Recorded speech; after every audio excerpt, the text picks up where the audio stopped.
no quick fixes. We just need to be thoughtful and engaged. A group representing psychiatrists across Canada is calling on the federal government to delay its expansion of medical assistance in dying to people suffering from mental illness.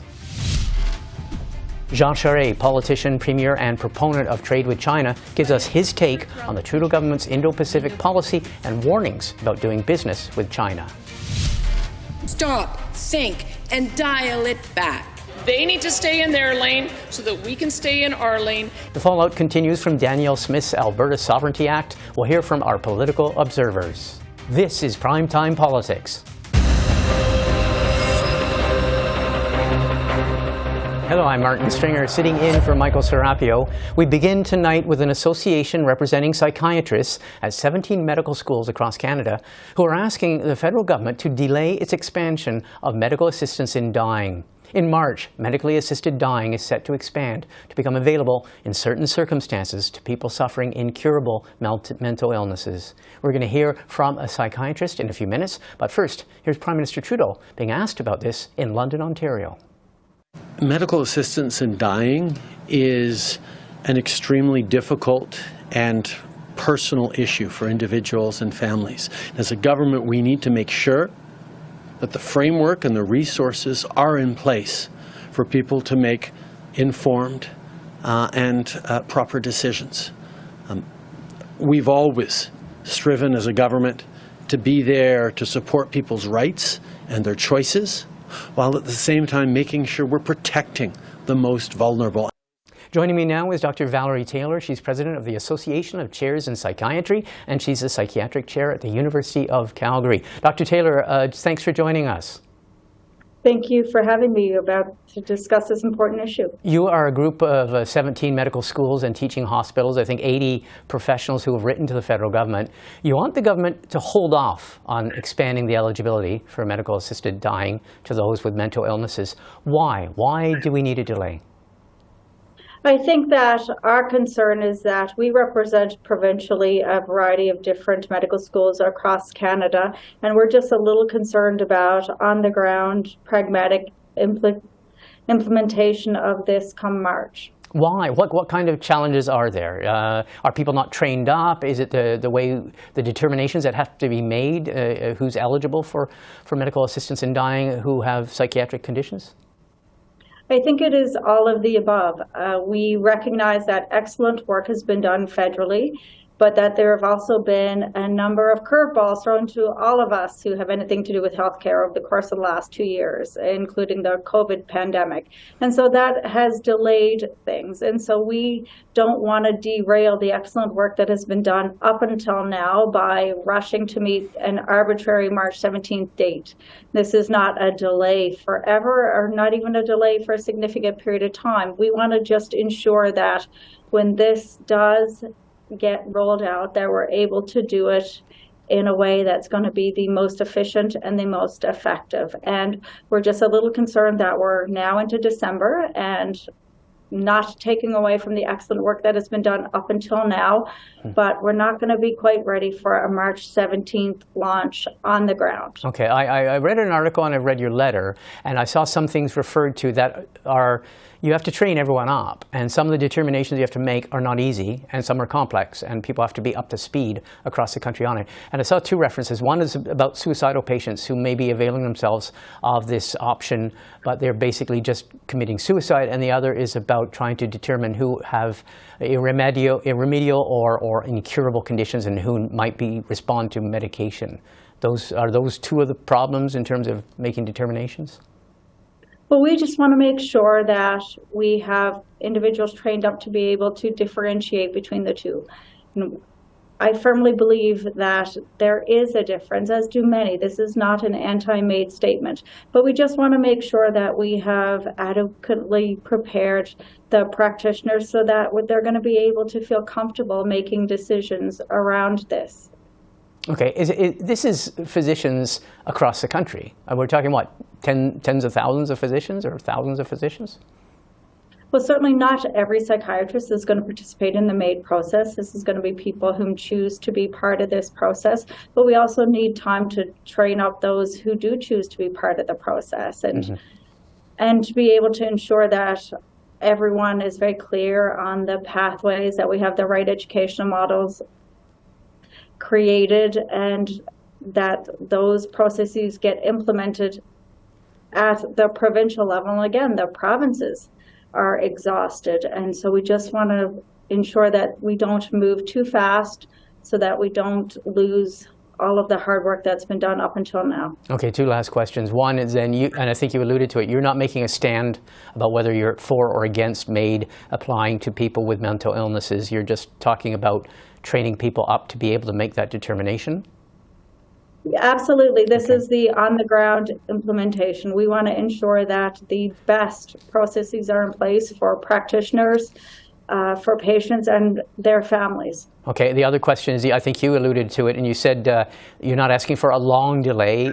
What is it, bigger than a bread box? What kind of delay are you, what kind of time frame are you thinking?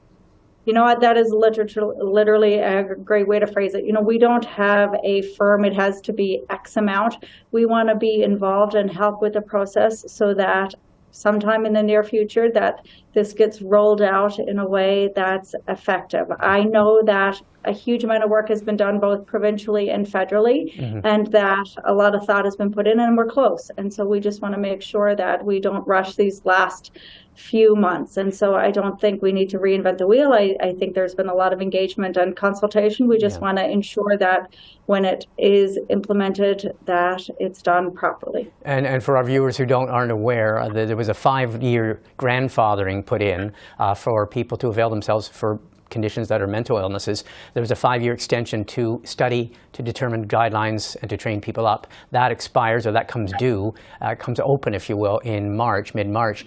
We've been told also that the parliamentary committee studying this is also delayed. So is your hope that that might also delay implementation? I mean, obviously there's a lot of people who are anxiously awaiting this.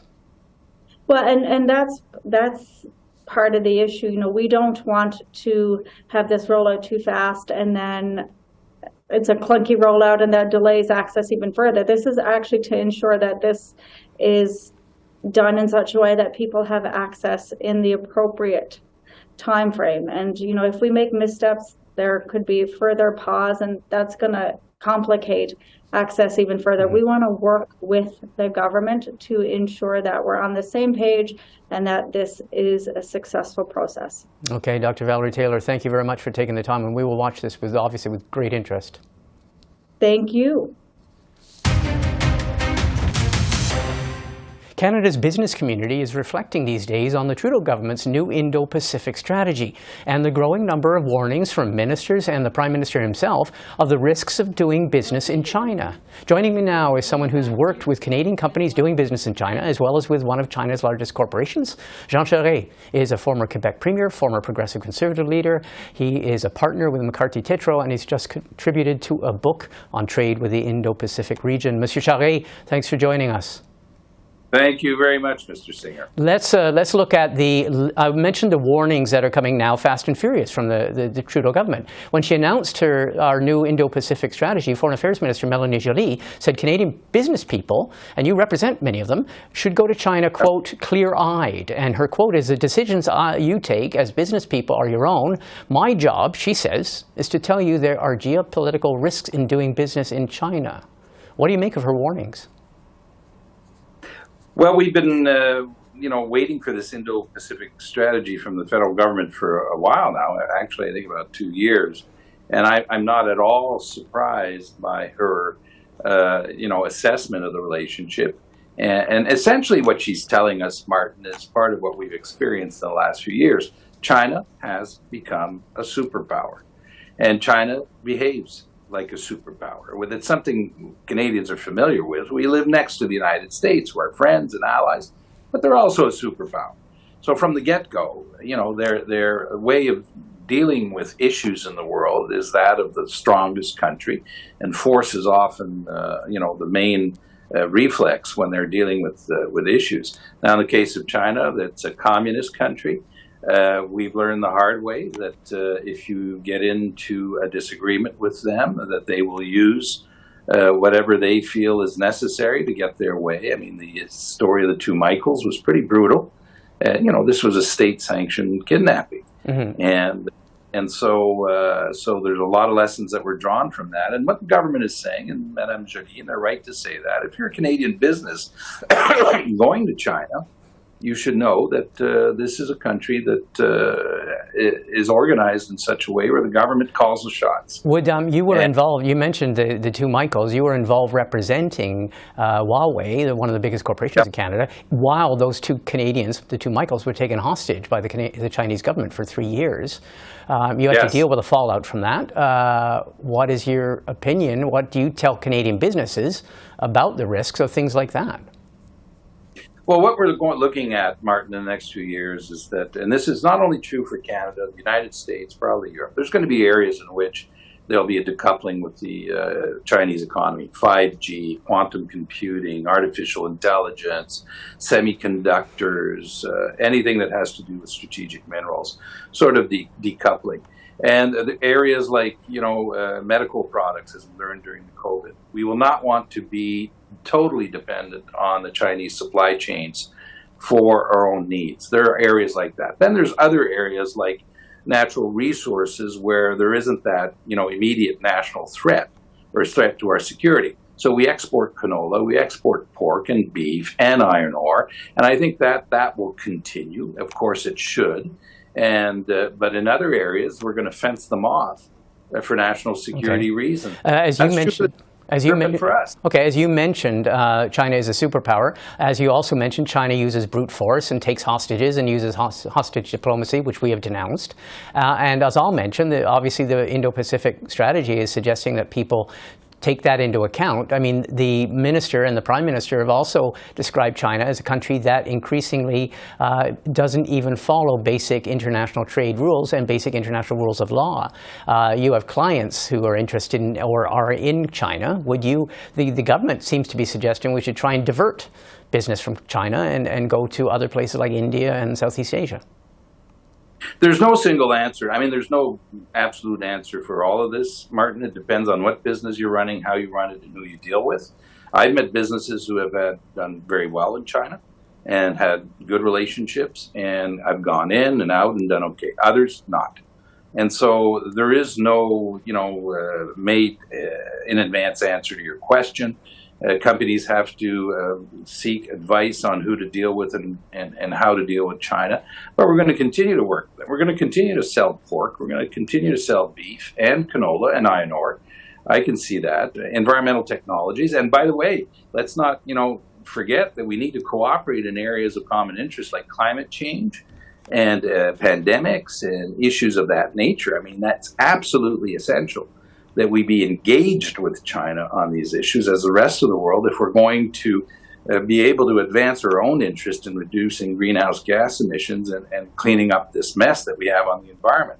Okay. So it's going to be tough, but we've gone from sunny ways on the relationship with China to dark days with the Trudeau government. And I think the assessment they're giving is right. And they're giving a solid warning to Canadian businesses that this is not an ordinary country in which you're going to be. Last question. We saw at the G20 summit, Prime Minister Trudeau actually spoke with President Xi. He actually said that we were not happy at all about Chinese intervention and interference in Canadian affairs. In a subsequent conversation, the cameras and the audio captured President Xi saying to our Prime Minister, mocking him, or not mocking him, but downgraded him, berating him, and saying there would be consequences. You mentioned beef, you mentioned canola, you mentioned pork. Well, we've seen multi-billion-dollar embargoes of those products. Should we expect retaliation from China?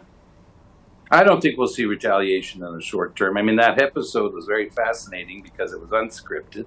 The Chinese do not like to have their president intervening in any form in an unscripted way. And I don't think there'll be consequences. But the whole episode, Martin, went around the world. I mean, I saw it in the French newspapers and Spanish newspapers, in the American and British, because it was so unusual. But at the same time, it's important that we stand up for what we believe in and in our values. And that's what we expect from the Prime Minister. And one thing that's extremely important, Canada cannot tolerate any foreign intervention within our democratic processes and our domestic politics. I mean, that is unacceptable no matter where it comes from and what form it comes under. And so in that respect, we are very right to send very clear messages in regards to the fact that we're not going to tolerate any type of intervention in our domestic politics. Okay, Monsieur Charest, always interesting. We will no doubt have a chance to speak about this again. Thanks for speaking with us. Thank you, Martin. Bye-bye. The Prime Minister on Thursday continued to face questions about Chinese interference in Canada and in Canada's election in 2019. The issue came up again as the Prime Minister visited London, Ontario. Interference in our country, in our democratic processes, is an ongoing challenge from many different countries, including China. And I get regularly briefed on attempts by foreign actors to interfere in multiple processes across Canada. Even with all the briefings I've had before and since, there has never been any information from our security services to me or to my team on candidates for a federal election being funded by China. Joining me now to look at the big developments in federal politics are three-party observers. Mohammed Ali is a Liberal, Tim Powers is a longtime Conservative, and Kim Wright is joining us for the NDP. All three of you, welcome and thanks for joining us. Thank you. Thanks, Raymond. Okay, let's start with the Prime Minister. He was in London, Ontario, and again he faced these questions about that report that the Chinese government was allegedly involved in financing 11 candidates in the 2019 federal election. He continues to categorically say that he was not told by any authority or a Canadian official of any funding of Canadian candidates. That despite the fact that the media report, Global TV News, continues to cite a source, they say, that says he was briefed on the illegal funding. He's talked about general inquiries going on, general interference in general terms by Chinese in Canada. The big question is, where is this issue going? Mohammed? Look, I mean, the Prime Minister gets briefed on a wide range of issues that, election interference has been a topic for a number of years, whether it's from Russia or China, other state actors. The Prime Minister has admitted that this is an issue that democracies across, particularly in the NATO side and G7 have to deal with, from adversaries like China. So the Prime Minister has been clear, like he's been briefed on specific candidates. I think that's what he said, that he has not been briefed on specific candidates, and we don't know who these candidates are. Are they won election? Are they currently in the House of Commons? Are they candidates from other parties?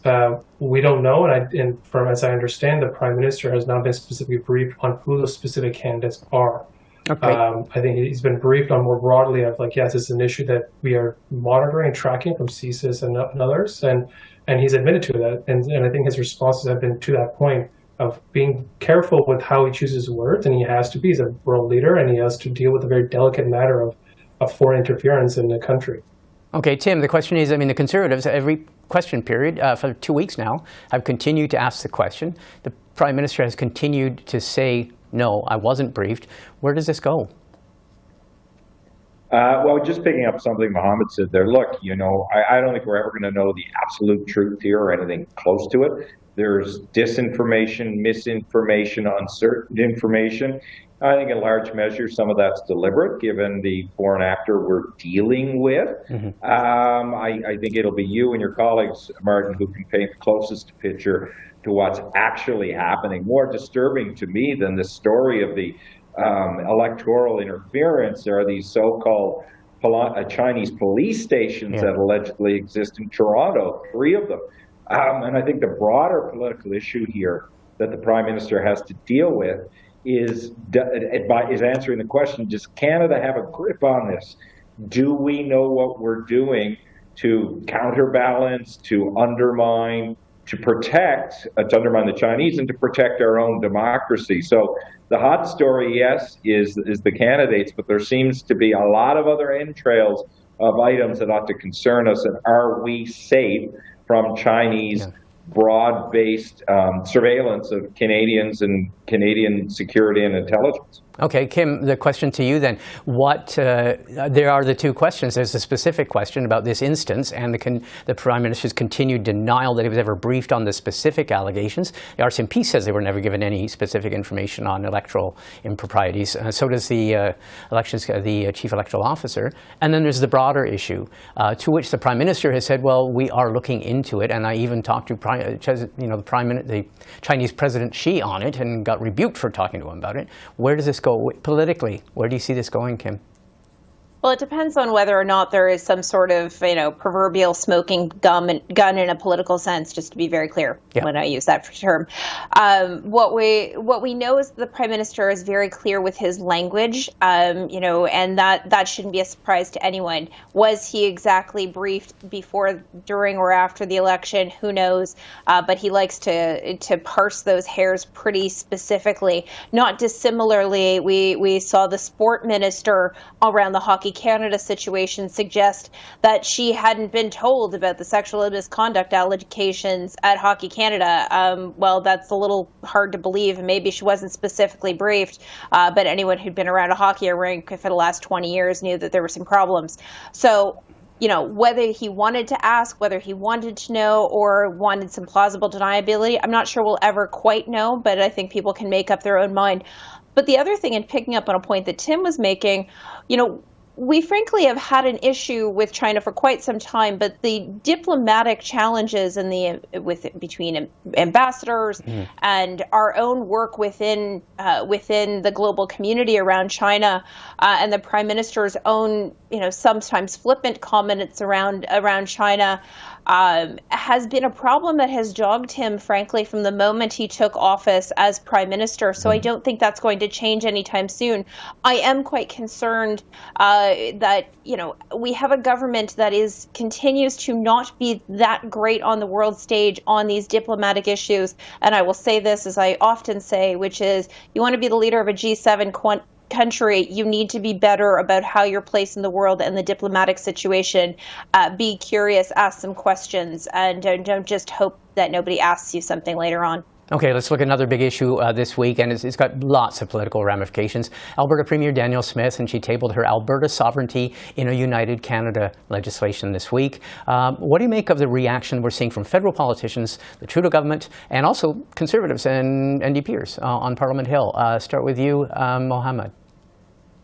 Sure, I think I'm surprised a little bit that it hasn't been a little bit more hotly debated more publicly. This is, we talk about Quebec a long time, about their sovereignty aspirations and the separatist movement there, and all that goes on. And Alberta's really following pattern, ironically, which given their shared histories with each other's relations. But the Prime Minister, get his comments is closely watching this, and in all honesty, I think there has to be some more firm language, and folks like Pierre Poilievre are keeping very quiet, because that's ultimately the base that exists out there for Conservatives. So the Prime Minister is going to watch this, and it will have to intervene probably at some point, given the court challenges are likely to come from there, and question marks from global investors who are going to say, look, what's going on here?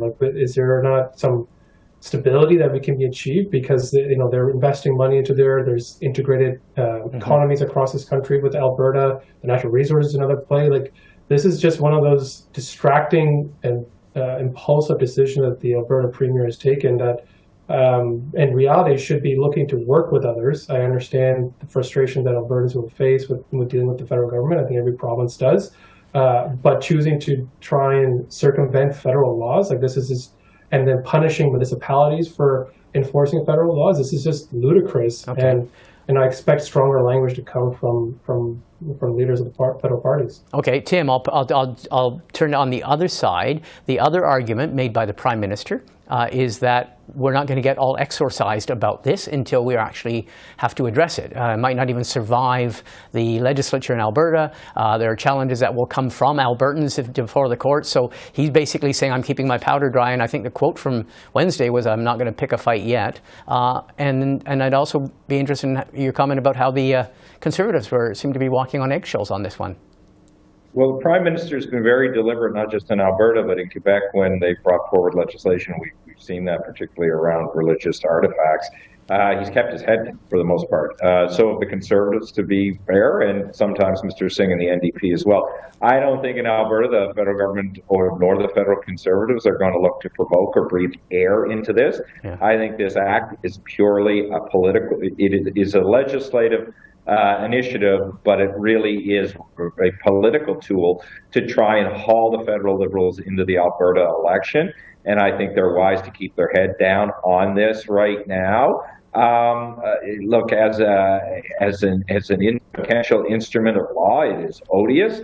And I'm fully with Jason Kenney and everything that Jason said as he resigned from the Alberta legislature about all of this. Look, we've got to work on institutions. We've got to find ways to solve problems within our system, not just create political tools that have the long-term potential of undermining the province. The final thing I'd say quickly, Martin, this is not to say there aren't legitimate grievances in Alberta or elsewhere, but this isn't about those legitimate grievances in my view.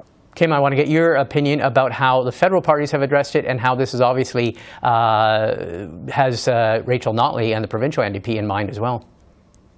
Look, Danielle Smith has been talking about this certainly during the summer, during the campaign. We heard it on the ground in Calgary at Stampede this past summer, and it got her lots of new members. It raised her a ton of money, and it will continue to do that. It will increase their coffers and their database, and not to be cynical about it, but that's really what this boils down to.